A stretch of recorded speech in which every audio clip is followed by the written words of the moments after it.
नमस्कार, मी सागर जोशी. TV9 मराठीमध्ये आपलं स्वागत. आपण टॉप 9 घडामोडी पाहणार आहोत.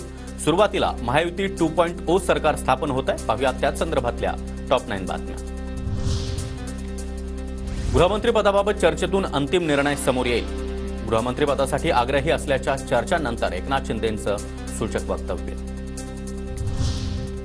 उपमुख्यमंत्री पदावर अद्याप चर्चा सुरू आहे. श्रीकांत शिंदे यांच्या उपमुख्यमंत्री पदाबाबत सुरू असलेल्या चर्चांवर एकनाथ शिंदेंचं माध्यमांना उत्तर. श्रीकांत शिंदेंचं नाव समोर येते आपल्या गटाकडनं, ही गोष्ट खरी आहे का? नाही बघा, चर्चा अजून सुरू आहे. चर्चा खूप, आता तुम्हीच चर्चा करत असता. चर्चा खूप जास्ती असते.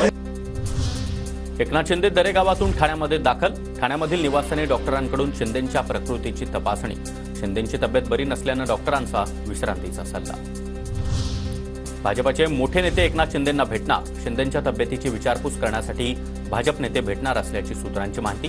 देवेंद्र फडणवीस आणि चंद्रशेखर बावनकुळे शिंदेंची भेट घेण्याची शक्यता. शिंदेंची प्रकृती नाजूक, त्यांच्याविषयी काही बोलू नका. शिंदेंना डॉक्टर की मांत्रिकाची गरज. एकनाथ शिंदे यांच्या प्रकृती अस्वास्थ्यावर संजय राऊतांचा खोचक टोला. तर राऊतांकडे माणुसकी शिल्लक नाही, शिरसाट यांचा पलटवार. त्यांना डॉक्टर मांत्रिकाची गरज आहे. हा मांत्रिक अमित शहा पाठवतात की नरेंद्र मोदीजी पाठवत आहेत त्यांना बरं करण्यासाठी? त्यांच्या अंगातली जी भूत संचारलेली आहे ती उतरवायला पाहिजेत. आता 5 डिसेंबरला मुख्यमंत्र्यांसोबत 10 ते 15 मंत्री शपथ घेण्याची शक्यता. बावनकुळे, मुनगंटीवार, महाजन यांच्यासह पंकजा मुंडे, नितेश राणे यांच्या नावाची चर्चा. शपथ घेणाऱ्या मंत्र्यांमध्ये ज्येष्ठ त्याचबरोबर तरुण आमदारांचा देखील समावेश. महायुती सरकारमध्ये शिंदे गटाच्या वाट्याला 9 मंत्रिपदं मिळण्याची शक्यता. नगरविकास, पाणीपुरवठा, कृषी, PWD, उद्योग ही खाती शिंदे गटाला मिळणार, सूत्रांची माहिती. 5 तारखेला शपथविधी होईल सांगतात. बावनकुळे काय राज्यपाल आहेत का? शपथविधीवरून संजय राऊतांची टीका. पक्षाचे प्रांताध्यक्ष बावनकुळे सांगतात 5 तारखेला शपथ घेऊ. का राज्यपाल आहेत का? यांना राज्यपालाचे अधिकार दिलेले आहेत का?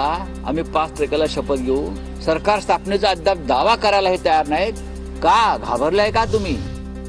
ठाकरे गटाचे 20 पैकी 10 आमदार आमच्याकडे येण्याच्या तयारीत. शिंदे गटाच्या गुलाबराव पाटलांचा दावा. तर ठाकरे सोबत असते तर आतापेक्षा अधिक बहुमत मिळालं असतं. भाजपचे नेते रावसाहेब दानवे यांचं वक्तव्य.